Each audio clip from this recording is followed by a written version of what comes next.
could tell this story on the podcast, but my director made us physically write down notes. We couldn't just like look at them online. Not every time, but like when it was like, okay, I've given you this note 5 times, you need to keep this in your brain. We would have to write it down. Okay, I see. Yeah, if it's been multiple, if you can make it the same. Or if it's like, if you can make it before state, this needs to stay in your brain, sort of thing. Yeah, or when you made the same mistake several times, maybe you still won't pick. Okay, I can see that. Yeah, not like just for the most part. Like no, I like keeping it digital because then I can access it on every device. Even like if I had none of mine. Oh yeah, no, I completely. I can log into like your phone and like look at my notes if I like really had to look at my notes for some reason. So what we would do is we would still have like she would still put out the online notes because she just wrote them on her laptop while during rehearsal, but so we always had access to them that way. But she would read them out to us personally just to make sure we got them. Gotcha. Anyways, welcome back to the Safe State Podcast, everybody. Welcome back. It's episode. Welcome back to episode 8. I was going to say that, and then you interrupted me like you always do. Do I always interrupt? I do the intro. You do the outro. I guess that's how it goes. That's the formula that people subscribe for.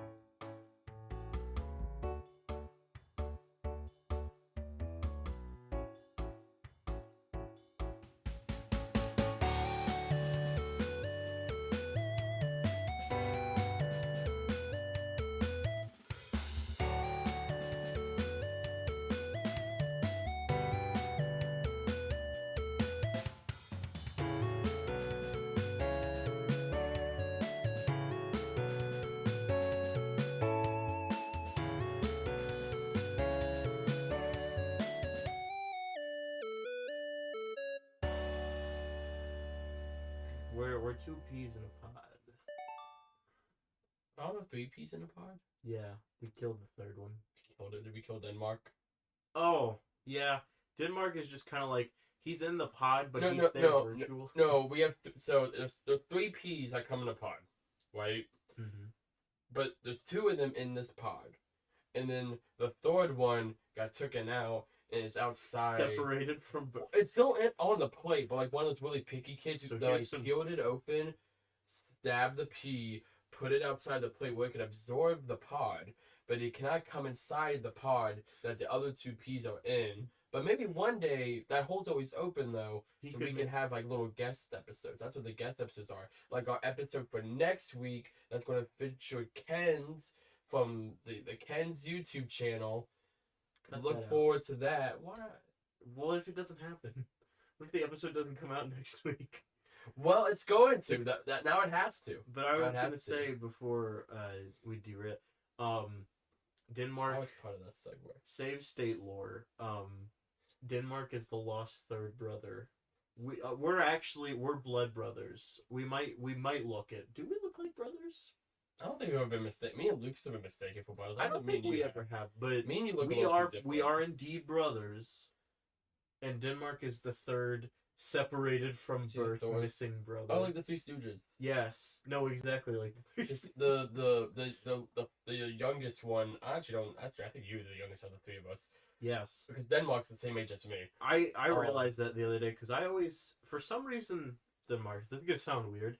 I always pictured you in my brain as younger, but then I realized you were way older than me, and I was like, No, like so he's not like we're the same age difference as us, but like still. Yeah, but he's either my age or he's like I think I'm older than him, but I think it's by like some months. Yeah. Anyhow, though, no, episode 18. Episode 19's next week. All right, the Safe State Podcast can finally vote. It's 18 years old. I thought you'd be 20. No, you're right. I didn't start voting until I was 21 because I'm stupid. Oh. I thought you had to be 18. You used to have to be 21. And that's the thing. I think it's a semi-recent thing for 8. Like 90s. Okay, I'm just stupid. But still, I thought you had to be 21 to vote, so I didn't go to fill the application until I was 21. When did you get your driver's license? Did they offer it at the same time? I got it when I was 18. Oh. They didn't say, hey, do you want to register to vote? I got it in 2020. Oh. Well, like early 2020, very early 2021, but like I did all of it in 2020. So because of that, I was returned. I filled out the paperwork for 18 years old, as I was 17, but by the time I think it's gonna be done, I would have been 18. Right. So if I would have filled out the 17-year-old or the underage paperwork, they would have given it back to me, be like, "Hey, you're 18," even though I filled it out like a month in advance. Mm-hmm. So my driver's ed teacher, he's like, "Hey, well, I'm gonna hold on to this. So you're not gonna get your license for like 2 months, but it's either that or you don't get it for like half a year." Right. And I was like, That's I'm just glad he said something, because he didn't have to do that. Mm-hmm. His part was done. Yeah. Technically he didn't even have to submit the paperwork. He just had to submit his part. He was nice enough to do, like, he went to the office and did all this stuff for me. I never did a driver's test. I did a driver's test, but not the one that everyone does, like before you're 18. I did the after 18 one. Gotcha. Because I was a late bloomer and I didn't learn to drive until I was already 18. Because I had severe anxiety, and also it saved my parents a lot of money on. Yeah. Oh, I was the same way. It's why I didn't get my license. I got it when I was 18. But like I didn't get my appointment until I was 17. It was just once I got my appointment, I immediately worked on my license. I did get my permit when I was like 16, 17, I think. But I just like I waited till I was ready to get my appointment because I wasn't in a rush. I was like, no. The reason why guys always I did was because my green card was going to expire. Because you had to get it within like 9 months or something. Yes. So when you said green card, I thought not the other one. I thought the other one, and I was like, yeah, we've never had that discussion. No. To clarify, because most people all go through the other green card. For those who don't live in the States, when you do your driver's test in high school, you take the class. You take the class. Most people do it in high school. It's called driver's ed. You can take it out of high school, but you get a certificate called a green card. Not to be mistaken. When it is a green card. No, it's literally green. Unlike the fake green card, which is the immigration one. Which people looking for citizenship seek to receive. It's usually not green. It's just called that for some reason. But the driver's ed one's literally, it's like a postcard size, it's like minty and it's literally a minty green. So yeah, just I don't know. I just want to explain that because I know we have a lot of people who, nothing against immigration. I saw people like, wait, Joe's been lying to us for 8 years. No one probably cares, but I don't know why. I want to clarify. Anyhow, do you think I clap too much? I feel like I do this a lot. I like rub my hands maliciously. You know, now that I know it's something I don't really notice until you point it out, but I think you do, but not like too much. It's just kind of like, okay, so are you familiar with the term STEM? Probably not the one you're talking about. So like STIMM. No. Okay, so a lot of times, especially in the neurodivergent community, you know about that, right? Neurodivergent. Yeah.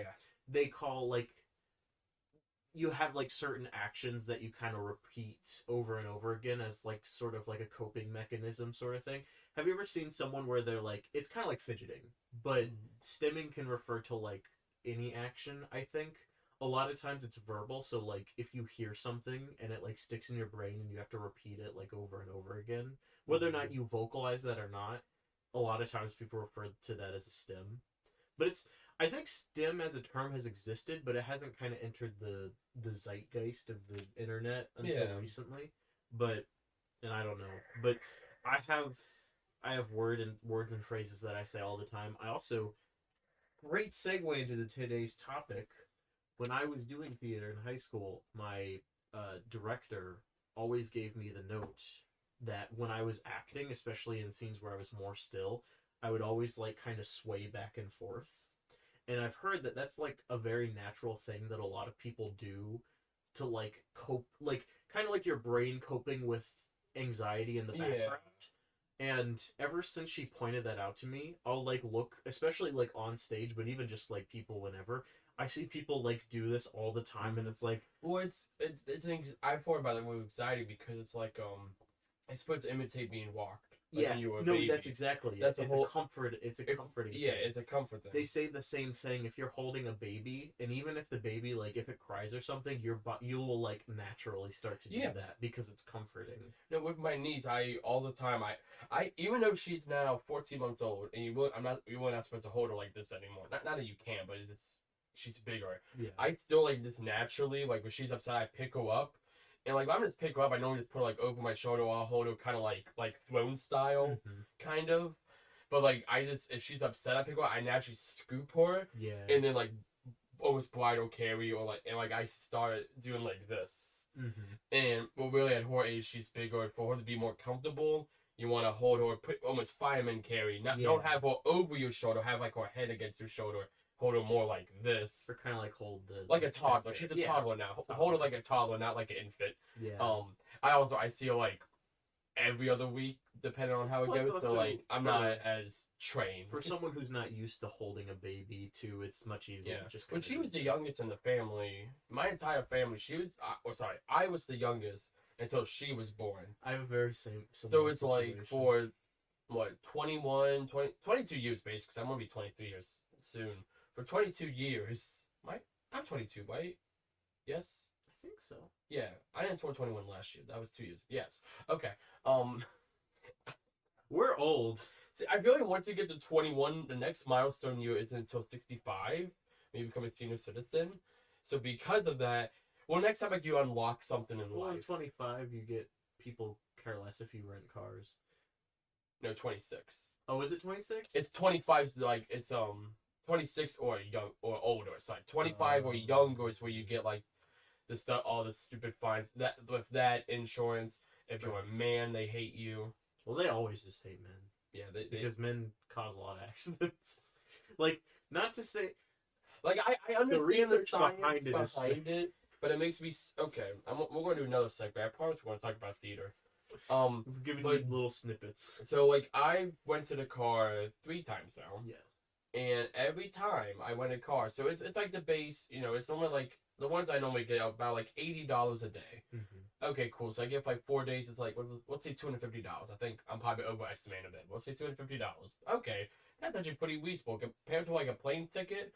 That's about the same price, if not less, than most plane tickets, especially depending where you're going. Mm-hmm. And so that's not bad. And it's like okay, like but then it's like oh like do you want to get insurance? I was like okay, sure.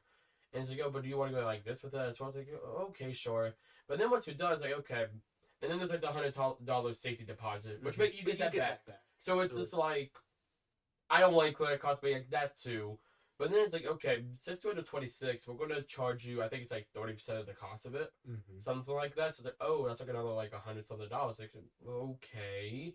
And then like you keep going. It's like, oh, you're a man? We're gonna put another $50 fee on there, and it's like, okay. And then God forbid you want to have someone else be able to drive the car. Yeah, because that like doubles it all. It like nearly doubles the price for like 2 people. Well, and, like in the case of like you, since you're also under 26, you also get I get another under 26 fee. I didn't know about is that an actual fee that they charge? Yeah, some, not all of them, but some. Oh, okay. I don't know which ones do and which ones don't, but I've had it. Yeah, it's really dumb. I wonder if they care less when you are past 26, because that's like, for most insurance companies, it's below like the 21 male that gets like the young male is the worst to insure. You also if you're under 26, you have to use a credit card. Right. You cannot use a debit card, which I think is so dumb because it's like, okay, if I have the debit card, I have the money on the debit card, I'm giving you the money immediately. Like, now, cause it would just decline the card, I don't get the card, money, like, whatever. Now, it'd be different if, say I'm doing, payments on it. Say, I get why credit cards are, better for, companies feel more safe with it. I understand that. But when I'm doing a one-time payment, I'm like, here's all the money. Why do I have to use a credit card? It's probably, for fees, so if you do, if you don't fill it with gas or something or whatever, they have your card in filing and just take it, even if it is a credit card. I would just think because even with a debit card, they could do that. I'll go to negative, but then that's a problem between me and the bank. Right. So, you never know. I think insurance, I feel like the credit. Weird. I think the credit card thing. Well, insurance that makes sense. Oh, it's probably also they have deals with credit card companies. That's what I'm too, because they get money. I think that's what I was going to say. I think it's because society's like, oh, use a credit card. Yeah. Well, especially here in the US. Yeah, but I will say you do get a better deal if you use a credit card. No, same with hotels, which I think is really. Again, I get it, but I'm also just it's like I wave $200, $200 bill in your face, and you're like, can you promise to mail that to me in a week from now? And I know it's deeper than that, but that's how I see it in my mind. I'm like, hey Thomas, you want $100, or do you want I may give you $100. The thing is, I think this is why credit card companies suck, and also insurance companies. But they're banking like credit card companies don't make any money off of people who lend responsibly, who like pay their bills on time. They only make money off of people who do the. That's why if you pay responsibly, you they let you borrow more. Yeah. So you're it's a high risk. It's almost a high risk, high reward. Yeah, sort of like that. And so they love unemployed people. They just like me. They and well, I'm not gonna say that. I'm no longer unemployed, so no. But anyhow, let's go and get to theater because we're 10 minutes into the episode. So 15 minutes into the episode. Let's get into theater. You know what goes well with insurance? Theater. Sure, we'll go with that. Yeah. So I guess let's talk about our experience. So we'll mainly be talking about our experiences in theater because we've actually both done a good amount of shows in our time. Mm-hmm. I think you're sort of more on the tech side of theater, and for those who are unaware, hopefully you guys know a little bit about theater. We'll kind of stop and explain if we use a term. It's gonna be like a beginner's. Yeah. Kind of like when we talk, even like when we talk about game and stuff, we normally break something down if it's complicated. But so tech, for those unaware, tech refers to like anyone who is not like an actor in the show, but still is instrumental. It's all the behind the scenes people. Pretty much, it's the best way. The sound people, the lighting people, the costume people. We'll get more in depth with that as we talk about, but pretty much you have two sides. You have all the behind the scenes people who are not the people on stage. Mm-hmm. And then you have the actors who are the people you see on stage. Yes. Just to put it like quick, simple. That's like the two different ones we're going to be talking about. So we talk about actors, or I say crew. I don't say tech. Yeah. The industry says tech. So I'm going to try my best to say tech during this episode. But if you hear me say crew, I also mean that. It's kind of interchangeable. For me, so when I did stage stuff, we pretty much were like the beginning of like a new era at my school, and because of that, we like pretty much had our own dictionary of terms. Right. Obviously, like we still call lights, but we wouldn't call the lights people lights. Or we wouldn't be like what is it like going dark okay? What's that? What is it? Going when you turn off the lights, what's like the proper fade out?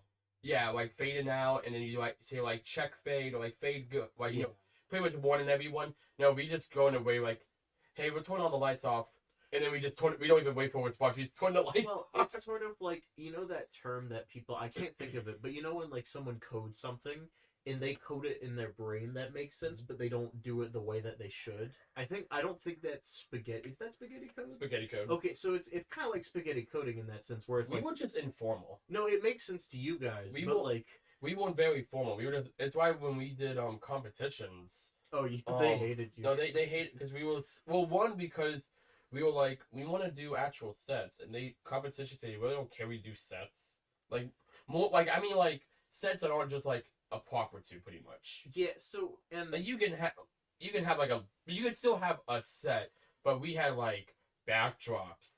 We bought 2 trucks worth of stuff, while other places bought like a duffel bag worth of stuff, maybe a fold up table. It's funny, and I wanna get more into this, but so we're gonna refer to either I might say state because that's what we called it at my theater. You might say like we thought it's called a competition. Yeah, competition. It's the same thing, but it refers to like every middle of the year they do it's basically like you have the playoffs for like a football team. Well, it's like how sports you have local, state, regionals. Right. It's the exact same thing. It's just with pretty much they would get like a bunch of schools in the area, like about like 10 or so. Yeah. Have you all do like a 30-minute play. Yes. You would all go against each other. You would have judges judge who did the best performance. Think something kind of like American Idol. Yeah.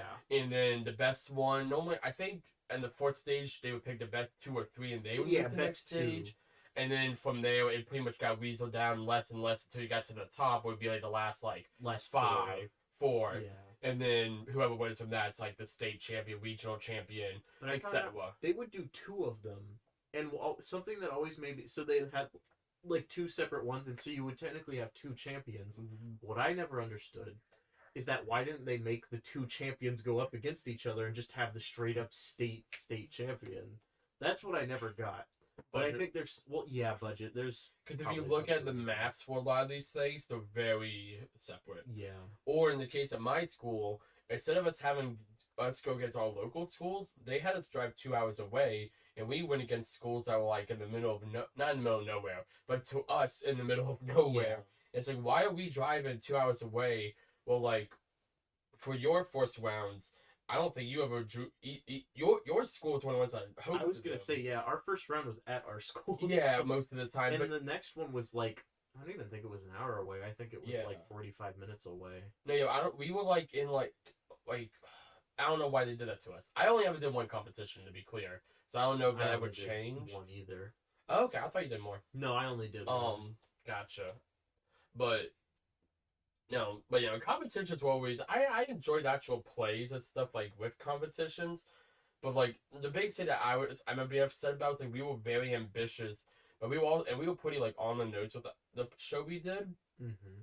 We had 24 scenes. We had a different set for each scene.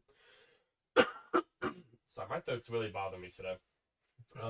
But the show must go on. We had this elaborate set and all this cool stuff. But they had awards for like best set, best whatever. Mm-hmm. We did not get the award for best set. And like, okay, normally I'm not, when it comes to competitions, I'm not like, oh, how do they, like, I won't get like mad if someone else wins the award typically. Our set for most of these was like backdrop. We had 24 different backdrops. So we had a different backdrop for each set that were all hand painted, whatever. We had, one of them. So we did Law and Order Fairy Tale Unit. Mm-hmm. It was Law and Order with a bunch of fairy tale characters. Yeah, the whole case was Humpty Dumpty. Who killed Humpty Dumpty? Mm-hmm. Who pushed him off the wall? That was the case. To give some context, we built like a little wall that Humpty Dumpty was able to sit on. Mm-hmm. We built an interrogation room. We had all these different sets. We had one where it's the ugly duckling, mm-hmm. and we got an inflatable pool with ducks in it. And like I said, we went all out with the sets, and the most not even one might have been super detailed, but they were still like, you tell we put a lot of effort into each one. Yeah. The only set that came close to us was someone had a classroom set, which was the only set that, and you don't need to have a different set for each scene. Mm-hmm. I think you can either go really well detailed into one set that like works for multiple scenes, or you do like what my school like to do. We like to have different sets for each scene. Yeah. Unless it was a repeating location, of course. But yeah, it was just a classroom set, one set, and all it was 2 school desks and 2 school chairs, which is fine. They won best set. They didn't have a backdrop. They had no show props, and I was just, I think a lot of it comes with just like how much effort we put into ours. Well, like, I would say their performance is really good. I was and they actually were the ones who won that regionals, which I was fine with. Like, I thought they did a great job. It was just say, okay, like I know we're going to win set, and I set myself up for disappointment in that case, but also I'm just like, I do believe in quality over quantity, but I do feel like quantity should have been a bit in our favor in that case. And I think therein lies the problem with a lot of like the competition stuff, because it's fun and it's definitely a certain level of stress to get ready and prepare for it.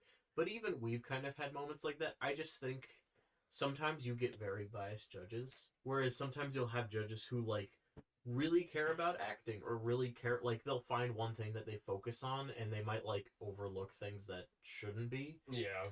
And I think another thing too is the hard part for some of the requirements. I don't know if they changed it in between the time that we did it, but your show has to be like at 30 minutes exactly. Anytime. Oh no, they'll cut you off. Yeah, no, yeah. You'll either be cut off and you'll lose points. We had a show down to where it was exactly 30 minutes. Oh yeah, no, you like go. I went over mine that I did multiple times. Yeah. Just I don't know about you. Almost every other show we saw was always like 15 to 20 minutes, just to make sure they definitely stayed within the limit.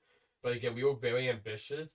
Maybe they got tired of us. Who knows? But we wanted to, because we picked a bigger show. But we wanted to come be like show off pretty much.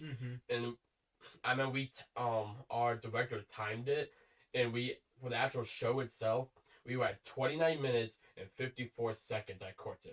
We barely made it in. Yeah. But like it was like I was so proud of us. We literally had that show down to a T. We rehearsed so much, and so we did rehearsals for 3 months for that show. We were doing rehearsals for that while we were doing rehearsals for our fall show because we did the competition in the winter that year, and then as we were doing our fall show, we saw rehearsals for this show, and almost everybody was like it was two shows it's like at the same time group, yeah, for the most part.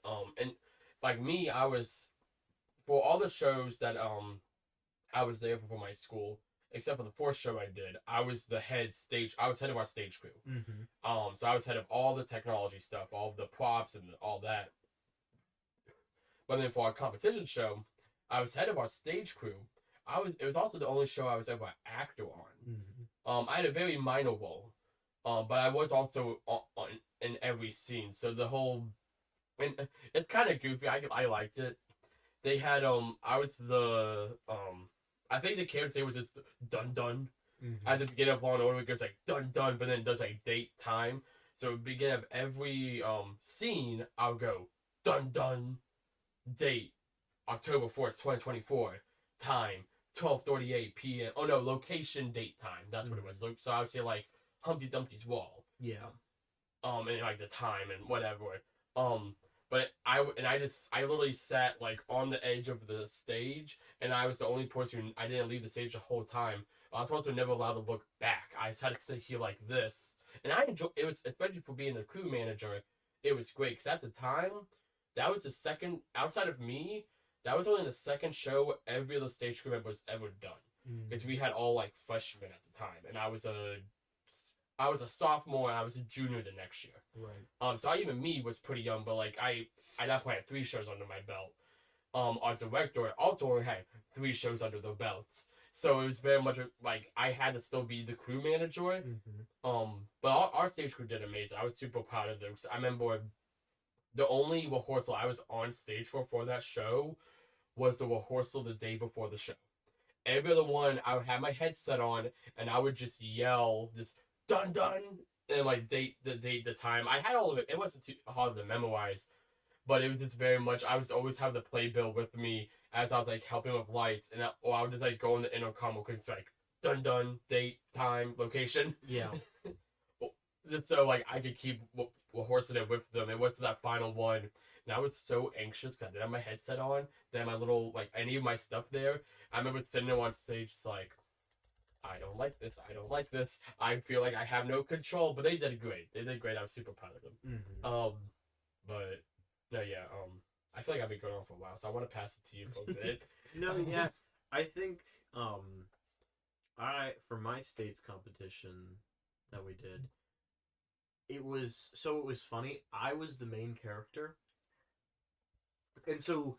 We did, if you're familiar with the Greek myth of Icarus, That's why we did that as a 30-minute show, and I was not Icarus, but I was Daedalus, Icarus's father, and the story kind of revolves more around Daedalus, anyways. And Icarus is like a main part of that, but like Daedalus is the first one. Not really the first one you see, but he's like he's the plot that he drives the plot pretty much. You. And that period, because you should remember that period, just of doing rehearsals so often, and like no, I remember it was very difficult. Because y'all won, like no, y'all won states. So yeah, we won. We did win states. We went the whole way. I have a funny story about that last. Y'all were doing what's in the last show like almost at the end of the school year. What's in like April? Yes, we do. April, May. Yeah, beginning of May. We do ours at the beginning of May. Because I remember I was like, man, I'm like, and you're still doing rehearsal. I'm like, was that the year you graduated? Or yeah, that's why I remember I was like, don't you graduate in like 4 weeks? And you're like, yeah. I'm like, you're still doing rehearsals. Yeah, I'm like, Godspeed. Meanwhile, I've been graduating for years. I'm just sitting back like. Well, and so for us, we do after states, which is.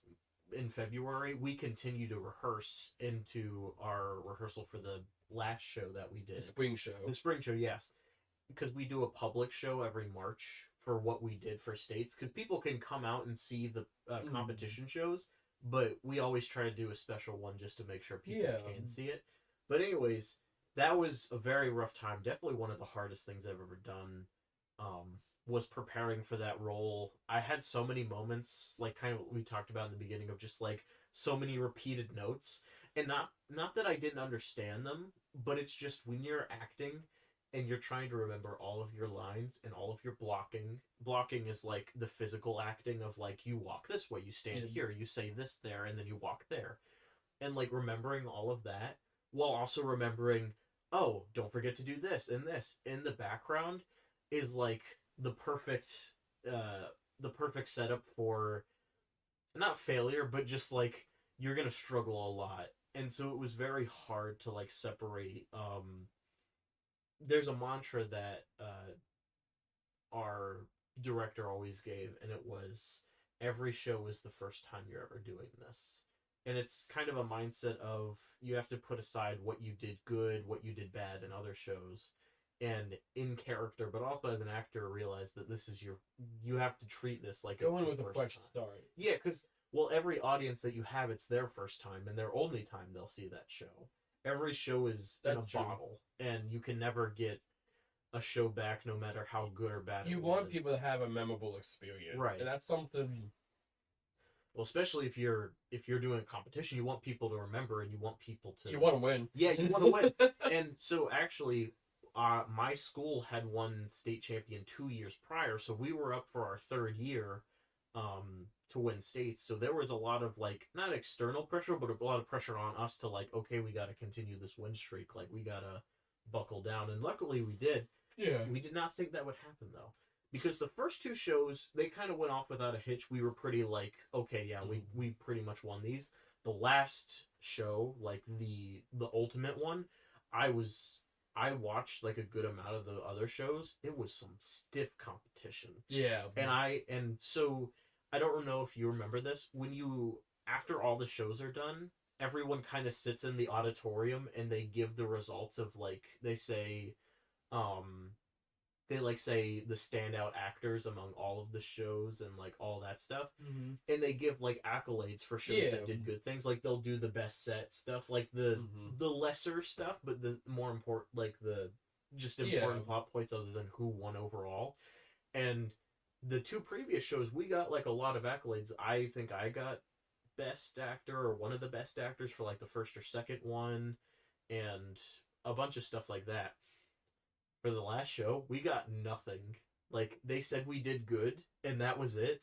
And so by the time they were about to announce the results, I was like, man, we didn't win. It's okay. But that's such a award show moment. No, yeah, and somehow, despite us, like, not getting any extra points, any, like, whatever, we won. And it was such a what the heck moment. They probably like, okay, they're gonna win. Because we were best overall. Like, the judges had their favorite parts were in other shows. Like, it felt like every judge, because there's 4 shows, every judge had a favorite show, and we weren't one of them. But overall, we ranked high among all of them, whereas I think some judges liked one and didn't like the others. But we were the average. I also wouldn't be surprised. I know with a lot of people when they do awards, like I made notes from like the Game Awards. That's the main one I watch. It's like, okay, like if this is going to be like Game of the Year, we won't focus on it too much. We're not going to give. They're going to win. Yeah, but we're not going to unless like I don't know, like unless like the soundtrack of this game is like truly phenomenal. Maybe it'll also win like best soundtrack and Game of the Year. But because like the same people always talk about like, well, like if it's the best movie of the year or the best game or whatever, shouldn't it win all the awards? Technically, if you're the best ever, you should win everything. But it kind of beats the point of the awards. It's overall, like, when I think of, like, the movie of the year, like, Best Picture. Yeah, it's kind of like, which movie encompasses the best out of all of these things when you compare it to all the aspects. Else. But then you might have, okay, this one actor is, like, a great actor. The rest of the things in the movie, not maybe as good as the one that does it all good, but this one, we want to shout him out. So it's like, you have moments like that. But no, so we won, and that was a crazy experience. I remember we went to McDonald's afterwards, and it was McNuggets great. for everybody. No, that's pretty much what it felt like. You just go and say, can I get like 10 40-piece nuggets? You just have a mountain of nuggets, and everyone's like, yeah, dip that honey mustard in. But it was funny because on the way back, like, theater kids. I know theater I'm kids. familiar. I am a theater kid. Yep. You're a theater kid. They are rowdy.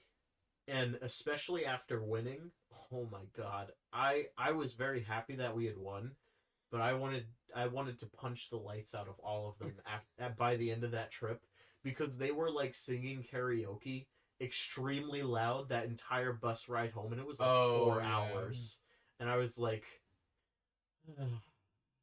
It's like, you clowns, shut up. Yeah, no, pretty much. No, I want to go back to what you, every show someone's fourth show. Yes. I want to go back to that. That's something I really hold true to me, just with like any performance or almost anything I do. Mainly like more first impressions is something I hold very strongly, because I'm like, okay, like, I don't judge a book by its cover, whatever, but like, okay, if I'm meeting you for the first time, like, you need to give me a good impression. Right. And like, obviously I work a retail job, so I value that a lot. I really, I'm glad that, I've been at my job at Aldi's for over a year now, and I have several customers who are like, almost like reoccurring characters in my life, and they recognize me. We have continued discussions. I'm glad I've made that impact. I'm not just, not that I guess people just trying to get through the shift. I get it. As someone who works retail, I probably get it more than most, but I'm definitely like, when I go to like, I don't know, I went to I went to Lowe's the other day, right? And I got something that was in the clearance aisle, and I bought it to the self checkout, and they have a specific, Lowe's really puts stuff on clearance, so it's like very like particular system doesn't like it. I went into self checkout. And the self checkout was slammed. It's a day before Halloween, so like, they had a bunch of people buying stuff, whatever. She had one person buying like 50 bags of mulch. She had another person, he was trying to pay with cash, and he went to the wrong register, so she had to move him to a different one. And then you just had like 2 or 3 people in line. Like, a lot of crap going on. A lot going on. She was the only one there. But she was killing it. Like, and then she came to me, and she was super nice. Even like before, as I was walking up before I had my issue, she was like, "Hey, how you doing?" As she was like helping the guy with the cash, as she was like helping move the car, I was just like, "Holy crap!" I mean, she's doing so well. And then she, again, like, she's made such a strong impression to the point where I actually thought to look at her name tag. I rarely do this, and like I went to the Lowe's. Most of these sites have like the like help desk or but there's like not a formal program, but like I think we like not leaving a review, but you like, hey, like this. You shout out the person, Yeah, I can't remember what they're called, but they have a thing. Like, I know Aldi's has it too. I know it because I've had 2 customers write good things about me. But anyhow, no, and I actually took the time to like write out. I sat in the parking lot, wrote out like a whole little thing about them, like pretty much what I just said, what I wrote down. Yeah. And I was like, please make sure she gets this, or like at very least, I don't know, like I put that DX, like, I don't know who gets that. I'm assuming it's a store manager, but I know some of these things that might go like higher up. But I put that little thing that might, like, she made such a strong first impression. I'm like, that's someone I want to remember. But going back, like I said, I really like that that's something your director said a lot. I hold that like first impression so strongly to my heart. Like, I value that a lot, especially in stage performances where, in all honesty, anything could go wrong. It's a live show. I'm sure a lot of people who watch this podcast also watch the live streams me and you have done on both of our channels, and stuff goes wrong a lot. We've had, actually, when we did I think it's the very first live stream episode we did here, the first like 30 minutes is me dealing with tech issues. Yeah. And even though we had everything filled up before we went live, everything just stopped working. My camera kept going off and on. I could, like, the audio is just all messy. But going back to the stage stuff, so one of the shows we did was based off of Odysseus, the Odyssey. Yes, the Odyssey. And the story of Odysseus. It was a modern retell, so it took place in like cities and resorts and all that. Who's the name of the character who traps Odysseus on the island for like a few years? So, like You mean the Cece or Cersei? Sorcy? Thank you. I think. Okay, I think Sorcy. If it's not that, it's close. Don't yell at me, Greek mythology people. I'm trying my best. Sorcy, if it's not Sorcy, it's very close. I think it is though. But in this one, Sorcy owns like instead of being like a beach island, it's a beach resort. And it's called Anonymous. I don't think that's a bad thing. I think it's fun. Look, if you like stuff like Percy Jackson, look up Anonymous. It is really fun. It's funny you mentioned Percy Jackson, but we'll get to that later. Yeah, we'll get to that in a bit. But so there was a scene. It's them to talk on the beach, and it's the whole like thing of she's like, "Please stay with me," or just right before he finally gets on the raft and like leaves. Yeah. And it's on a scene on the beach, yada yada, and they're going back and forth. Why as the scene's like wrapping up, and she's like, "Fine, leave. I don't, whatever. I don't care." And he's getting ready to leave. All of a sudden, and it's on our live show. Like this is like happening. The auditorium's filled with people. All of a sudden, not just all the stage lights, but like the overhead auditorium lights, every single light all turns on at once. And like it's like why they're like packing up their beach stuff and walking away. So like the two of them are walking away, and all of a sudden they stop, turn back around, and then they're just like, "Hey!" And they're having to keep rolling. Mm-hmm. Now they're doing improv. Yeah.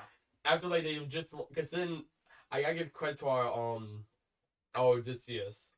He was just like, "Actually, I'm not gonna leave," and then like because it was like he just left. How do you keep the scene going? And he came back, and then they just kept going. And I remember this one time as she was going, he like looked back at me, and I was just like, but also I'm sitting on my radio. And I'm like, oh no, we had headsets. That's why. I'm used to my job. So we had like a little pack. So I'm like sitting here. I just have my thing always on. I'm constantly communicating the whole crew team. I'm like, guys, what's going on? Yeah. What's going on? Who's turning on the lights? I'm like, what's going on? And it's like no one turned on the lights. And I'm like, okay, can we get at least the auditorium lights off? It's like the lights, the controls aren't working for the lights. I'm like, crap. So I have a override control that I can use. My override isn't working. And I'm just sitting there. I'm like, how? Because this is like, was probably like right before. We'll probably still have about 5-6 scenes before the break. Most the shows that we did, you go for like 40-50 minutes, have like a 10-minute break for people to use the bathroom, and like another 40-50 minutes. Yeah. If you've ever been to like more professional shows, I know a lot of them normally have like 2 breaks if they're longer shows. Anyhow, so we're sitting here like I'm like shoot, and I was like what's at the beginning of the show? I'm like okay, I was like everyone just keep stuff rolling as best we can. I'm gonna figure this out. So all of a sudden I'm running, and we had a humongous stage. Most schools don't have that bigger stage. Ours, I've told you this, ours is like 6 times the size of yours. And it's enormous. So I'm running backstage, I'm hitting all these switches, going to every little thing, like that's not working. Eventually, like, okay, we need to turn everything off. Just everything off, do a hard reset. And so I was most of the control boxes, because it's such a big auditorium, there's like 10 of them. We only had 2 of them manned. I'm like, okay, I'm gonna want to just all of them. Half of these are in the actual seating area, so you just see this like I was like 15 at the time. 15-year-old running around. I was just like off. I'm getting all of them, and of course I get to the last one, and that's the one that was on. And I was like, is it this one? And then I went to go hit all the sliders. I'm like, wait, this is the last one. Everything's still on. I'm gonna like flashbang everyone. I had a moment of like, okay, think this through. And so I go and I'm just like, I see the lights dim. I'm like, gotcha. And I was like, slowly. And then it was, I slowly was just pulling the lights in the focus back on the stage. And then again, this is the amazing improv that they were doing. Again, I was so proud of them. And it's like, Sorcy, it's like, the sun's going down, you better they fully changed it to be pretty much this whole time, pretty much Odysseus got Sorcy to be on his side, because she doesn't show up again, so it's like, okay, this is going to mess with, like, a later script. And I'm curious, you could probably tell me, you're describing this, and the story's longer, obviously, because you're looking back. Was this in, like, a period of, like, 5 minutes? Less than? I would say... Because I was talking as I was one, and I would say 2 minutes. So yeah, so imagine all this happening in like 2 minutes. They pretty much did this. They did pretty much a whole most of the this like show, an extra scene. They did a whole extra scene. Most of the scenes in this show were very short. Yeah. Because they just go to all these locations. Right. So I would say imagine all this in 2 minutes, and I finally make it there, and I'm pulling the lights in. And again, at this point, the improv had brought them all the way to where now Cersei was fully back in her ditch. She's like, "Yeah, you got this," which was really funny because that's like almost defeats the point a little bit of what happens at sea, but like it works. I liked it. I think for what they were given, they did pretty well. They did well because again, it's like the whole like we're done, we're through. How do you go from that? It's like the only way it could have been worse is if like he killed Cersei, and then it was like she's revived. Like how do you go from there? But no, I was pulling the lights in, and then again she did a great job. She was like, "Oh, like the sun's setting, you better go now." And I was like, "They got my cue." So I was like, "I don't know how else to communicate them unless I just shut the lights off." And then they walked off. I hit the final lights. Cortez went down, and I was like, "We're good." Well, and I can't say I've exactly been in that scenario. I never have been involved in something that went like that horribly wrong. That's the only time I've had something that catastrophic. Yeah. Real quick, just to explain what we found out happened. One of the light boxes is at the entrance of the auditorium. Some kid, we found out because we had a mom with her kid come up later and apologize to us. Oh boy. A kid got to the box, hit them all up, but since the box is, I'd say it's about 3, maybe 4 feet off the ground, he was able to push them all up, but not pull them down. And I guess the kid then ran back over to the mom and told her what happened. I don't know why she didn't. Maybe she's scared to touch it. I don't know all the details. It's whatever what happened. This is why you don't touch things that you don't know what they do. Yeah. Someone's Odyssey performance would be ruined. Hey, honestly, besides the. No, yeah, I mean that's the fun. And to go back, because there's a few points I wish that was recorded. Yeah, because we didn't record any of our shows. We weren't allowed to. There are recordings that exist of my shows. I will not be sharing them because of. We're gonna save Denmark the editing troubles this week. Well, that, but also doxing. No, yeah. I don't want to dox my fellow actors, and also because it's like. It's not necessarily the best well-hidden thing. Like, you could probably find out me if and someone where we wanted live. to hard enough, they can. Oh, no, I'm sure You they can find can anything. search it. No, but I won't share them here. But Heck into my email, I dare you. Don't say that, because someone will do it. But, so going back, you talked about, like, the impression in live streaming.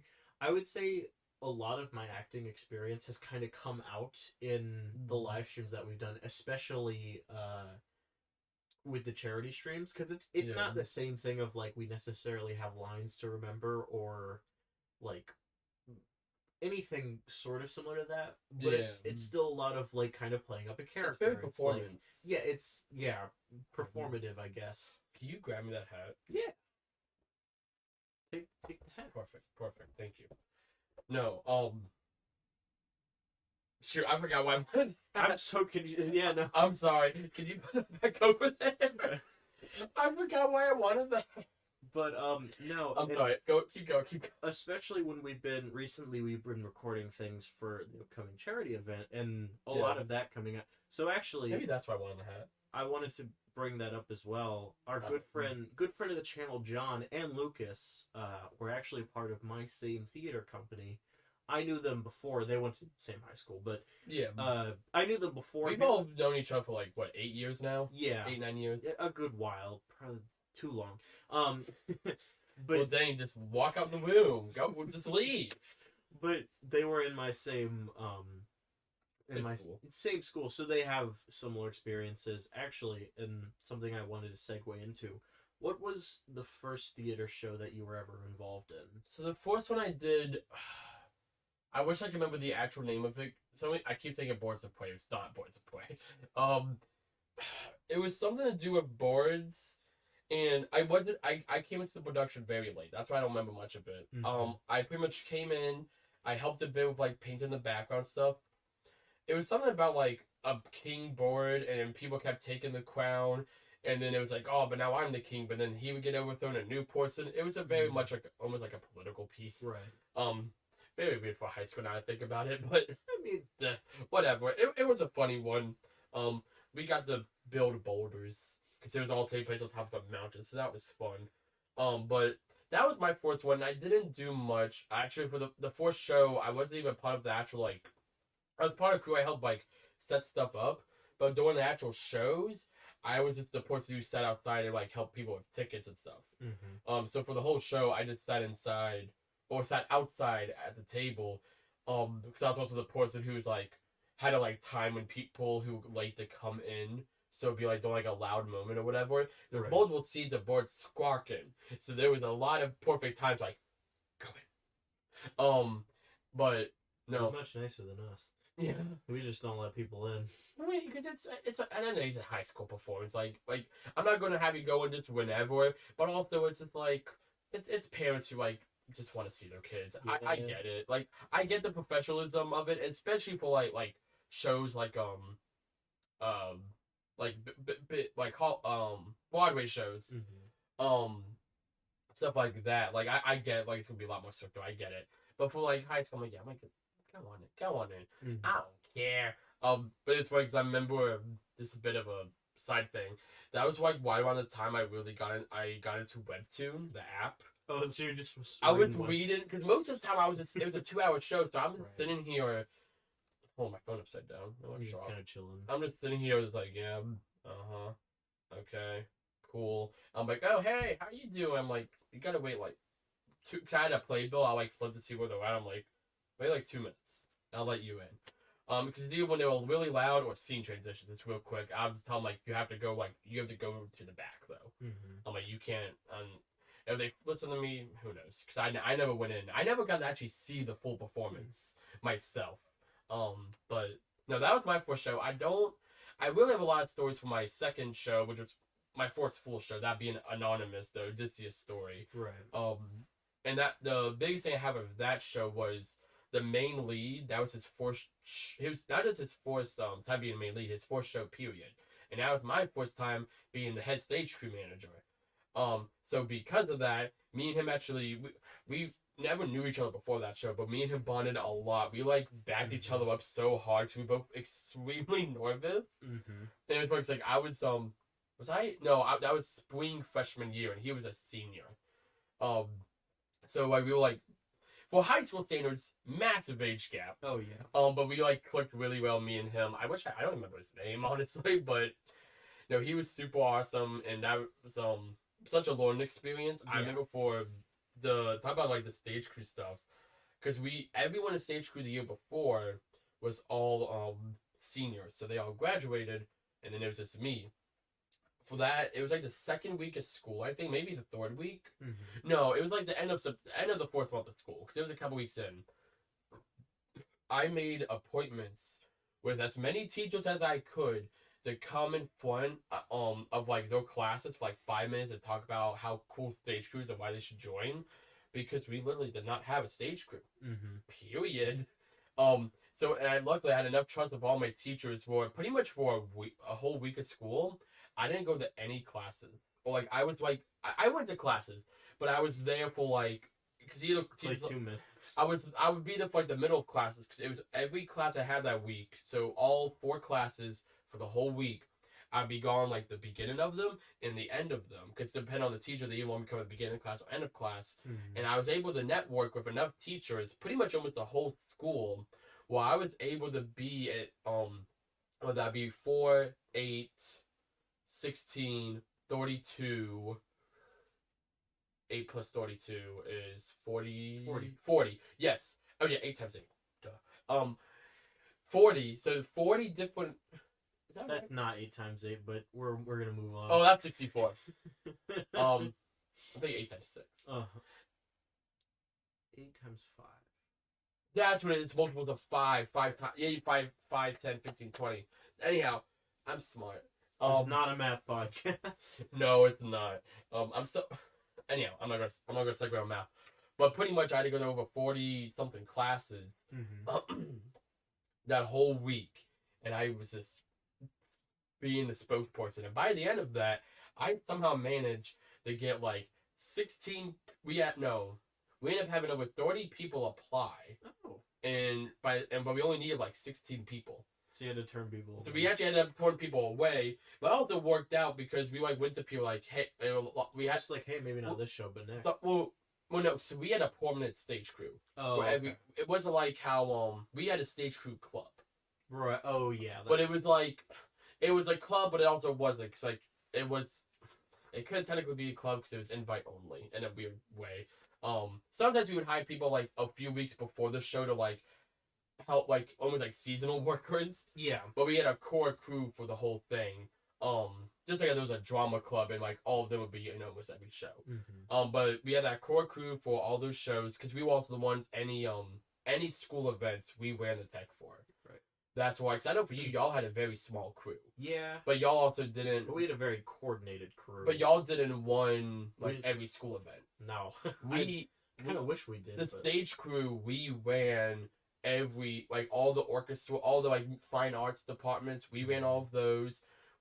Which is really sick. I always thought it was really cool. They did like even some that wasn't really the school. They had some like pageant show hosted at our school one year. Yeah, they did at ours too. It was a city thing. It was not a school thing. But we were the ones who ran all the tech for. So we had all like these like women, like full grown women telling us what to do. Mm-hmm. And but they were nice. But it was just funny because like they would do all their stuff, but they didn't need us. We just all went up to the booth and just like hung out. That was the same one where I remember I got really sick. That was the fourth proper performance our new stage crew did. It was like 2 weeks after I recruited everyone. Mm-hmm. I got terribly sick, so I couldn't be. I was in for the rehearsals, but by the time the performance came, I was too sick to go. Mm-hmm. And I remember sitting there being like, "Please let everything be okay." And everything went good, except one girl dropped a cinder block on her thumb. Ooh. She was fine. She came back. Wow. But the pageant show people were very much like they want us to like be like perfect. Like again, they would treat us like professionals, which is in one way cool, but also we were bloody teenagers. Mm-hmm. But whatever. But they're like they want us to be able to carry I think like 8 cinder blocks off the stage at like that, which was insane. And I kept telling them because I didn't care. I would just straight up I didn't care who you are. I'm gonna tell you what I think. I kept telling them we need more time to move those. Or like y'all just gotta like we literally just need like 10 seconds, so we're not running with cinder blocks. Mm-hmm. They didn't care, so I was like, okay. And then I told them like I don't care. I'm like y'all just walk off the stage. Do not run with cinder blocks. And unfortunately, on the day of the show, she was anxious because people were there, and unfortunately, I wasn't there to talk back to them, which they shouldn't have to talk back to them, but whatever. So she ran with them, and she tripped, she fell. But it was just a small fracture. She was good after like a month. She painted a lot of backdrops for that show. Yeah. But no, yeah, stage crew was a ton of fun. It was definitely something. Unfortunately, so my high school ended up getting cut off half by COVID. So my full junior senior year were all in COVID years. Mm-hmm. So like I didn't do any of like I did get my class wing, but outside of my class wing, I didn't do like the prom. I didn't do any of that. But I was also like I missed out on like what that would have been 7 shows that I would have been able to do. I had a similar experience because my pretty much freshman and sophomore year, I could have done. They did have theater then, but it was not to the degree that it was in my junior or senior years. But for my first show, and it's funny I mentioned Lucas. We did it kind of as like buddies because we both really wanted to do theater. But we were completely. Didn't he do a show before that though? Nope, that was his first. Okay, y'all both did. Okay, yeah. I couldn't remember. But John was already doing shows. Yes, John had done it for a while. He was like kind of pushing us to get into it. That's what it was. He pushed y'all to get in. Okay. We did our audition together. We got in, and unbeknownst to both of us, Lucas I guess was casted. We did Percy Jackson for our first show. Yeah. The Lightning Thief.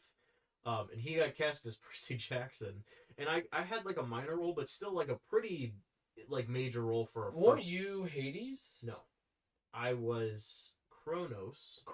Which was a disembodied voice, but I did a really cool voice, and everyone loved it. I knew you were the voiceover villain. I just couldn't remember who it was. But I also was on stage for I did a bunch of shoot, I always forget their names. Not named actors, but just like the people who. Yeah, you were basically like a background character. Yeah, kind of. That's the best way to put it. And then I also did what is his name? I did Mozart because there's an underworld scene, and so there's a bunch of dead musicians. Oh yeah, you had like 2 lines. Yeah, something like that. I had it was a song, but I had lines during a song, so I had to say them. It was really fun. Very musical. Yes. Yeah, no, I remember that. I mainly remember.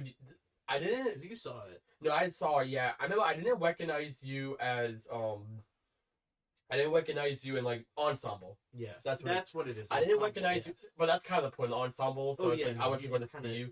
You make the scene. So the ensembles, like if you mainly a lot of times in musicals, where you see like you have like the 2 main characters like singing a song, but then all of a sudden like 20 people come up behind them and join them. That's the ensemble. Pretty much again the background characters. Yes. But I always say the ensemble are definitely more important than the main. It requires at times a lot of coordination. Yes, you're coordinating like 20 people, especially with dance.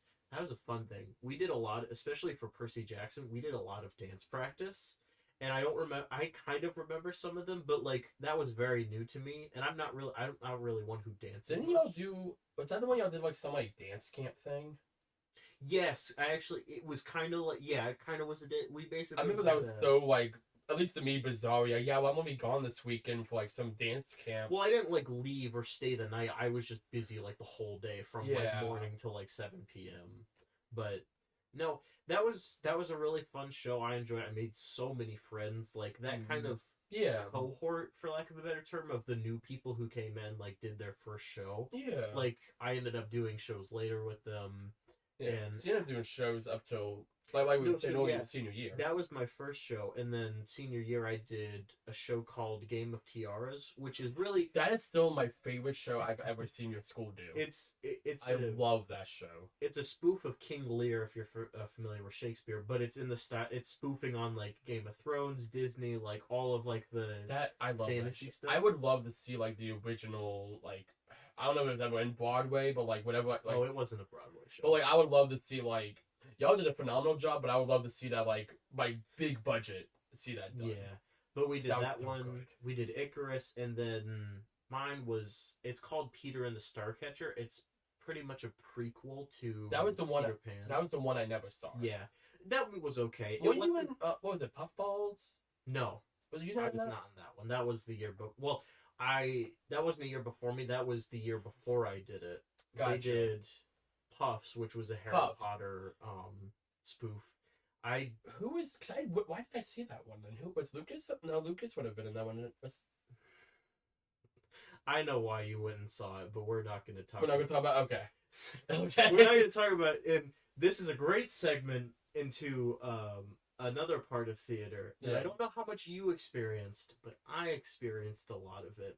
And again, I love my theater peeps. For a while, it kind of, with especially how often we did, like, for my senior year, I pretty much was in rehearsal, like, after school every day. Yeah. So I saw them all the time. Very similar. And it was my, like, second family, like, theater family. But at the same time, oh my lord, there's a lot of theater drama. I will say, so maybe because I invited a lot of the drama kids, but I was more on the tech side of things. So techs are notoriously chill. I think because of that, I don't remember there being a lot of drama for the drama, like the actors. I'm gonna say, the actors. Maybe there's some I wasn't aware of. Mm-hmm. There typically is. I'm sure there was stuff, but I was never exposed to it. Again, I was cut off severely. I only ended up doing 4 shows. So you did a few more than I did. No, I did the same one. You did 4? Oh, okay, never mind. But for me, I did the 4 shows, and again, I was also being stage crew manager. And I wasn't the assistant director, but I was almost like the other.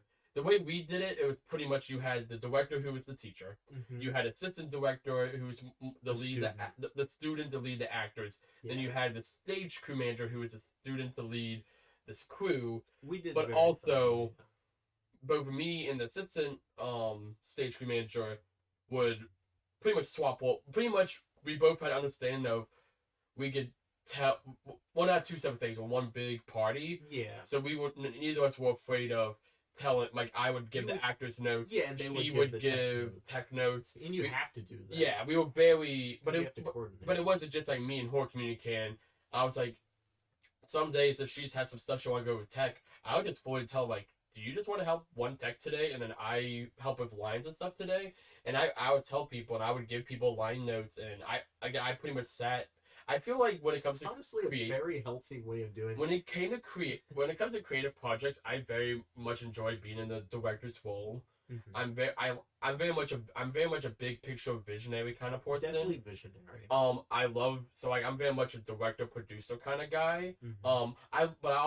I'm a kind of director where I love getting my hands dirty. I will get into that mud. I'll get into that mud with the actors and pull them out while in the mud with them. So like, what horses? You want me to do a one-on-one scene review because someone's not here today? That was another thing. That's what ended up getting me the role for Law and Order. Mm-hmm. I never auditioned for it. You just was like, we need someone to do this role. That, but in with Anonymous, I was always more than willing to be. A lot of tech people obviously, you're tech because you want to be involved, you don't want to be on stage. Me, I was like kind of more in the middle, but so I was like, oh, like say someone wasn't here today, like let's say Odysseus wasn't able to be there that day. Mm-hmm. I'll stand in for him, and obviously like I'm gonna be sitting there holding the playbill in front of me, but I would go in and I would be doing the acting. I wouldn't just be reading the script like this. Yeah, I wasn't as energetic as the other ones were just because like I didn't kind of understudy because I was kind of almost everyone's understudy, but I would go up there so the assistant director could keep doing her job. She wanted to go up there. I would go up there instead, and I would also physically act. If it's a scene I knew well enough, I would just kind of keep the playbill in my pocket, and I would fully do my best act. And that's what eventually, when it came to that show, unfortunately, she wanted to offer me a bigger role, but she's like, you either got to do that, or you have to be stage manager. You cannot do a bigger role, and I didn't feel comfortable after just the one show. No, at the time, my assistant stage crew manager, she didn't feel comfortable fully stepping up to the role yet. Right. So I was like, let me stay stage crew manager, but I'm like, so a small role I can do. That's why I did the done date time location. Mm-hmm. And I'll say when the time the show came, she stepped up and she did a phenomenal job running the show. To the point where we get to what's the other show I did? I can't remember. What's the spring show we did? Wasn't that the one you always talked about, like the blood effect? Yeah. We did a spring show, and I don't remember what it was called. I don't know. My mind's really hazy on it for some reason. But we did a spring show. Mm-hmm. It is the one with the blood effects that we did, and it was really cool. And I can't remember, like, I'm really skipping on the details on it. But anyway, we did a show in spring. Yeah. But with that show, during the actual live performance, I ended up really messing up my knee. Mm-hmm. Oh, I remember that. My to this day, my right knee, I if I'm like going, say I go hiking and stuff like that. If I go, I'm fine. Like I don't have to like fully sit down. But like if I go on like a 10-mile hike, come back home, my right knee will be more sore than my left knee. There's nothing permanently wrong with my right knee, and honestly, it was more like in my head, if anything. Mm-hmm. But I was just scared to move around, so they put me in a wheelchair.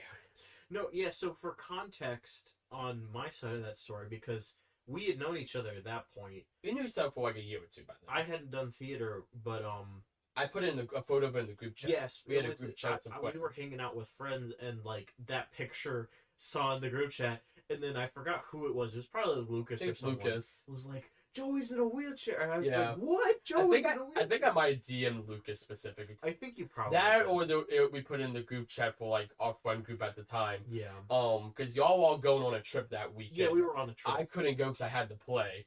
But I remember I sent y'all that, and you're like, "What?" We were legitimately worried for a while. And I was walking by then, but I pretty much did like extremely mild physical therapy. I had to like learn how to walk. We're pretty sure it's like a bone like slightly shoved out of place, because by the time I was moving, even though like this knee, you might be able to hear it very slightly. Well, I know with your kneecap like, and I can feel it moving. My left knee, outside of just it stretching, I don't feel anything. This, I feel like 2 or 3 things kind of move a bit. Well, I want to get it checked out because legitimately I'm worried like when I get like 50, it's just gonna be like, so you need a new leg. Maybe not that severe, but like knee replacement. We need to do a knee replacement. I want to get that X-rayed. It's always good to just check to be sooner safe, than later. but it's also one of those things like, if I can run a marathon, do I need it? Mm-hmm. It's probably like, you know how people like pop their arm out of their socket? I think It's actually really terrible for you, because when you put a lot of stress on your arm later, it makes it very easy for it to just do it like without you doing it. And I wonder if it's sort of like something like that where like, I wouldn't be surprised. because I remember you said like you'd like jumped off the stage. I used to jump off the stage all the time. And I think when you it was did quicker. that, it like kind of popped it out of place. Well, what it was, I was sitting. We were doing last minute rehearsals. I was sitting on the stage because I didn't want to stand. Mm-hmm. I was sitting on the stage, and this was right before the show started. We were about 10 minutes before we were to let people inside, and I was just doing a quick like, hey, with our lead, yeah, and then he's like, okay, you want to go get into your costume? And okay. I was like, I'll close up the curtains because all of our other crew is all getting stuff ready. Right. I go to stand up, and I remember it's on camera. I stood up, and all of a sudden I just felt crack, crack, crack, crack, crack, crack, and I fell to the floor. And every time I tried to stand, it was just this really like immense, like not like a sharp pain, but just like my whole knee, it just hurt, and I couldn't fully get my legs straight to stand. Somehow they bought over. Some reason there was a wheelchair backstage. I don't know why. It's probably for like acting for like scenes. Maybe, like, but no, well, we found out that was supposed to be in the nurse's office. Oh, maybe they took it for a show and never gave it back. Yeah, because I never knew. Not even our director knew that was there, but someone found it, and they literally popped me there. So and my assistant director, the same one who did a phenomenal job during our competition, she, because it wasn't one where I could move myself, I had to be pushed. Yeah. She pushed me around. And like literally, if I was on the floor for any longer, people would just saw me laying there. Mm-hmm. So she got me, put me in the wheelchair. She pretty much took over my job. Yeah. I remember I all I did was control the curtain because that's all I could do. Yeah. And I was fine. And I remember sitting there with the clipboard where we had like what all this piece of set people were moving. Mm-hmm. And I remember sitting there like, I need you to now do all of mine. I'm like, oh, and we were sitting there doing all these like last minute rearrangements. And this was the same show. This is the same show where we had this big thing of like 1-story scaffolding, right? And this was the night we did 3 shows. We always did it Friday, Saturday, Sunday for each, and we would do 2 shows each day. Very similar to how like actual theaters do. They'll do like one afternoon, one in the evening. Yeah. We would do that Friday, Saturday, Sunday every time we did a show. Even on competition, we did that. Mm-hmm. But we had the scaffolding. It's the very first show we did, and you had to lock the wheels. And this is technically my first time being on stage. Oh yeah, because this was an anonymous, not the spring show. This is back in anonymous of this year's play. I remember they rolled it out, and I was looking, and I was like, I don't think they locked the wheels. I'm like, no, I think they did. And I just kept sitting there and looking. I'm like, I don't think they locked the wheels. And then they come back over, and I'm like, I was going away, and I'm like, hey, did y'all lock the wheels? And they're like, oh, we didn't. I'm like, don't go out. I got it. Because what were they? They were getting the next. Like I said, we had a completely different set. They were getting the next backdrop way. I'm like, no, y'all keep doing that. We always trust I was the head, but I was kind of like I could be inserted everywhere. I knew this play, and they were supposed to be on the top of like a skyscraper talking. I don't remember who this is talking to. But I wait for the perfect moment, and I went out there because they jump off that thing. That would have gone flying. Yeah, no, it would. And I'm like, that would have been terrible. Would have hit the audience. I was like, okay, I gotta get this timing right so it looks somewhat natural. And all of a sudden, we had an orange vest and a hard hat. I threw them on real quick, and I go out there, and I remember just going real quick. I had a hammer too. Well, I just went just like. Well, no, I had a hammer in my left hand, so it would be facing the stage, and I would just be like, probably very obvious I wasn't hitting anything, but then I would just sit there just like lock. And then they just said what? They're like, who's that? And they're like, oh, I think it's some construction worker. It's like I don't think he's seen us yet. Because the whole point they were like sneaking around. It was a construction site. That's why it was a scaffolding. I'll give you But that. That's a very creative way to do that. Because I was like, I can't just end with the show, but like they jump off a 1-story scaffolding. I'm like, what am I going to do? And I went up, and then it was funny because afterwards my director was like, well, the wheels are not locked. Like, she was like, why else would he have gone out there? She knew I would have just gone out there for like a bit. Yeah. And then I was like, yeah, they may have forgotten them. She's like, good job. I was like, yeah. They jumped off. They went to the crash pad. No one got hurt. Not that show, at least. That's good. Until my knee decided to give up on me 2 days later. That wasn't during the show. That doesn't count. It was right before the show. But no. So much for theater drama. I don't have any theater trauma versus theater drama. Trauma. Yeah, I have a lot of trauma. I have so many physical trauma. I have other stories I could tell too, but I think that's a good place to wrap it up. I feel like I guess this might be a story we save for the future. I wanted to talk about shows we've seen. I was gonna say, but yeah, we'll save that for the future because I think if we see enough, you don't want to see that, but also let us know. I would assume we both have plenty of theater stories. I would not be opposed to doing another episode talking about maybe getting our theater friends in. Yeah, talk about shows. Have one that's more talk about shows we've seen. Yeah, I did write that down on my notes because I've seen probably about 5 professionally done shows, and I plan to see more. Of course, I see about like 2 a year. I think. Yeah. But no, we're gonna wrap that up here. Like I said earlier, next week will be episode 19. We're gonna be having our next special guest. I know, almost 10 episodes later. But that's kind of what we wanted.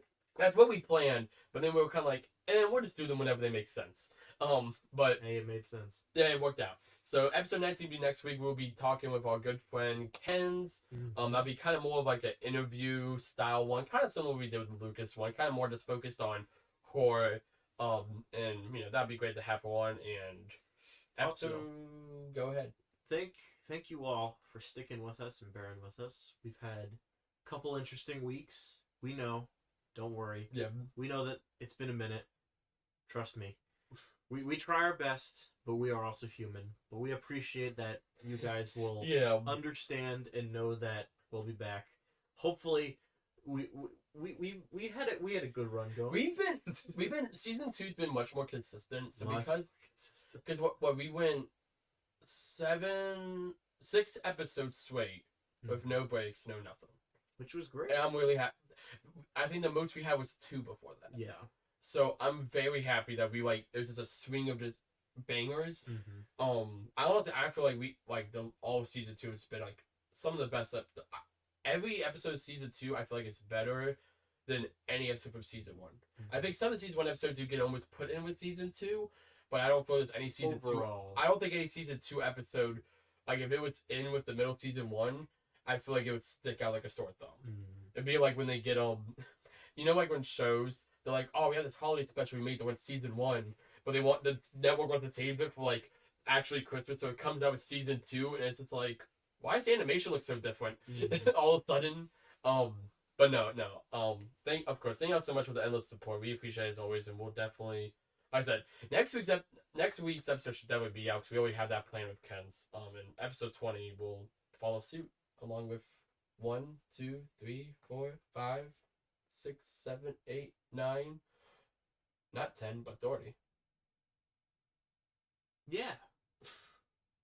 I don't know what I'm doing here. Like I said, you do the outro. I guess you did the intro this time, so I guess I have to do the outro. Alright. We'll be back next week with episode 19. Thank you all for watching. Let us know in the comments what you thought of today's episode. If you have any experiences with theater, whether in school or maybe doing something a bit more professional, or even if you've seen shows, please let us know in the comments. We try our best to read and respond to all of them. And yeah, we'll see you all next week. Everybody take care. I like clapping.